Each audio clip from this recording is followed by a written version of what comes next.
Prince William has just made one of the boldest decisions of his life as heir to the throne. And the more closely you look at what is happening inside the royal estate now under his stewardship, the more extraordinary the story becomes. Because this is not about one palace. It is not about one country house hidden behind private gates. And it is certainly not about a ceremonial title with no real consequences. We are talking about an estate with net assets of roughly 1.155 billion, stretching across more than 51,000 hectares of land in 19 counties across England and Wales. And now, William is backing a transformation that could reshape a significant part of that estate over the next decade. The headline figure alone is staggering, 500 million. But the real shock is not the size of the money. It is what William appears prepared to change in order to put that money to work. Before we go any further, subscribe to the Windsor Brief, because this story goes far beyond royal wealth. It tells us something much deeper about the kind of King William may eventually intend to become. To understand why this matters, you have to go back to September 2022. When Queen Elizabeth II died, Charles became king. And in that moment, William's position changed immediately. He became Duke of Cornwall, placing him at the center of an institution created nearly 7 centuries ago. The Duchy of Cornwall dates back to 1337 and was established to support the heir to the throne. So while millions of people were watching ceremonies, mourning a queen, and witnessing the beginning of a new reign, another enormous transition was taking place almost silently in the background. William was stepping into responsibility for one of the most historically significant landed estates in Britain. And here is the first detail most people misunderstand. William did not simply receive a £1 billion bank account. He cannot wake up one morning, sell the estate, and personally pocket the capital. Official duchy rules are far more complicated. The Duke of Cornwall is entitled to the annual net revenue surplus, but he does not have personal access to the duchy's capital value.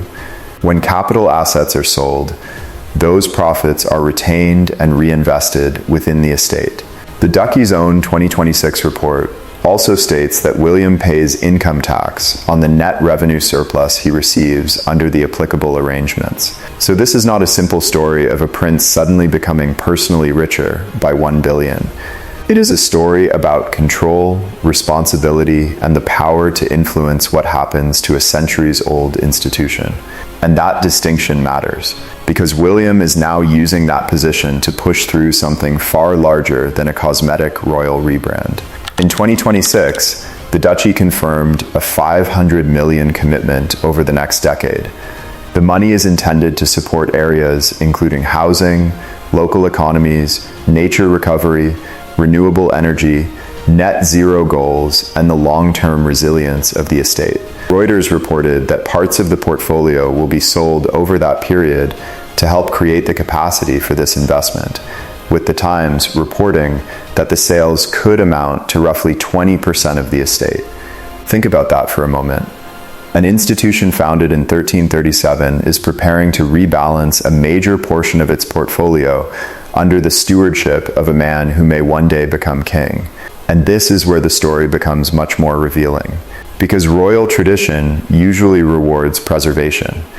Hold the land, protect the assets, pass the institution forward, avoid unnecessary risk. That has been the logic behind hereditary estates for centuries. But William's duchy is now publicly describing a strategy that goes beyond simply preserving what already exists. Its own report speaks about using assets and influence more deliberately to create social and environmental impact. The language of the institution is shifting from passive stewardship toward active intervention. And that may be the clearest sign yet that William does not see inheritance as permission to stand still. But then came a smaller decision that, in some ways, may reveal even more. The Duchy receives 1.5 million a year in rent connected to the Dartmoor prison site. After the prison's closure, the Duchy announced that this income would be redirected into Princetown and the surrounding Dartmoor area. Not theoretically, not through a vague future promise, The official announcement said that the annual rental income would be invested locally alongside plans for a community-led regeneration fund. And that is where you begin to see a pattern. First, a 500 million decade-long commitment. Then, an annual 1.5 million income stream redirected toward a community affected by closure. Then, a broader strategy built around housing, nature, renewable energy, and regional investment. These are not isolated decisions. They point in the same direction.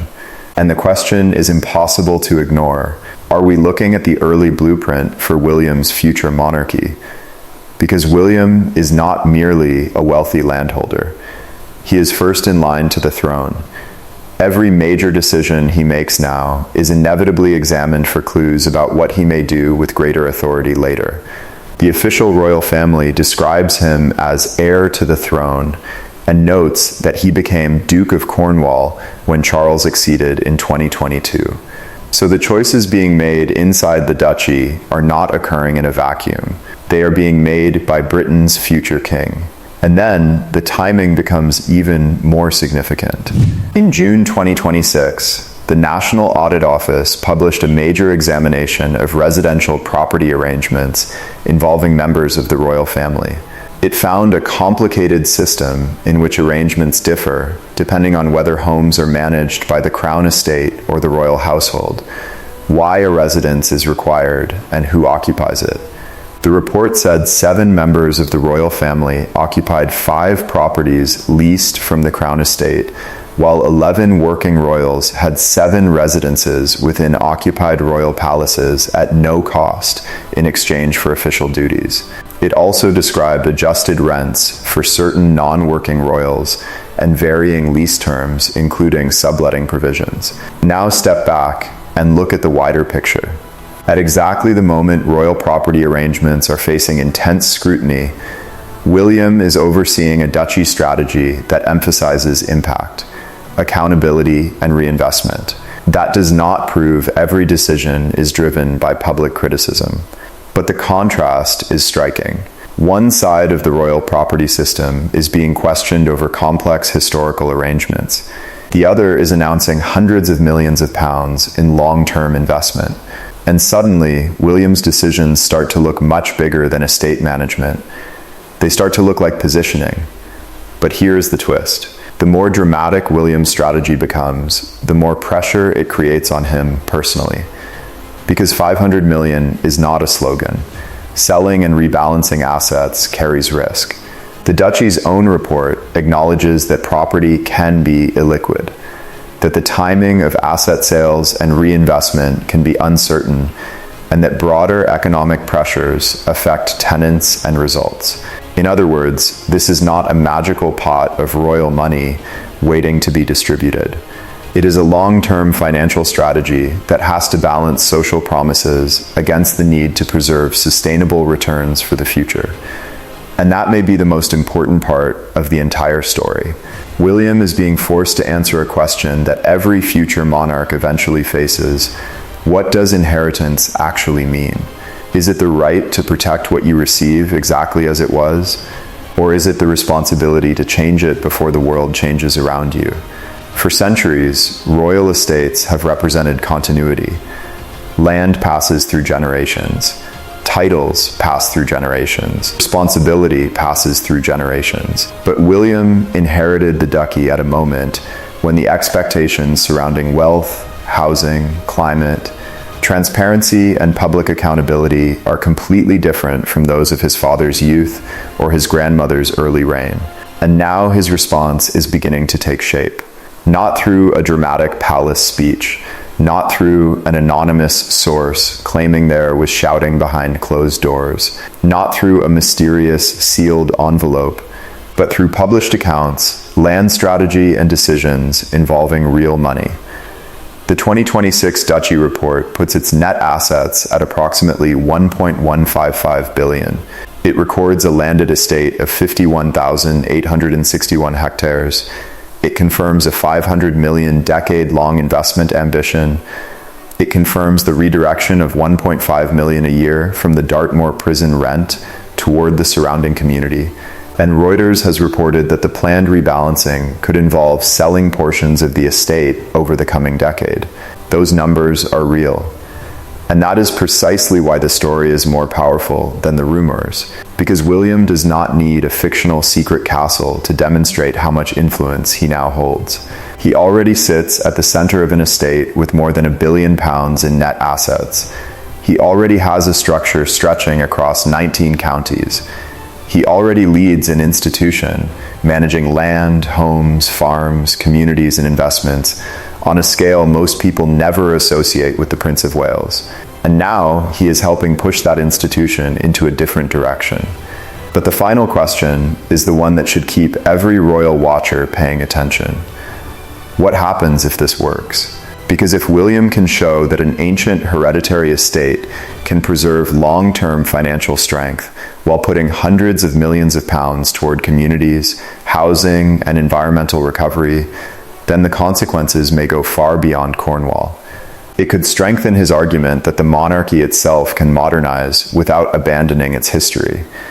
But if the strategy fails, if asset sales create backlash, if investment targets disappoint, or if communities feel the promises were bigger than the results, then William will own that failure too. That is the risk of moving from quiet stewardship toward visible leadership. You cannot claim the future without accepting responsibility for what happens next. And perhaps that is the most revealing difference between William's position today and the role he occupied before September 2022. Back then, he was a senior prince preparing for the future. Now he is managing part of it. Queen Elizabeth II's death changed the line of succession. Charles became king. William became heir and Duke of Cornwall. But the deeper consequence is only now becoming visible. William inherited not a secret estate from a hidden document, but a real institution with enormous assets, ancient rules, and modern pressure, and he is beginning to leave his own mark on it. So what do you think? Is Prince William proving that the monarchy can use inherited wealth more responsibly? Or is a 500 million transformation too ambitious for an institution built on centuries of caution? Because one thing is now impossible to deny. The future king is no longer simply waiting for the crown. He is already making decisions that may define what kind of crown he eventually inherits. And the most shocking part may be that this transformation has only just begun.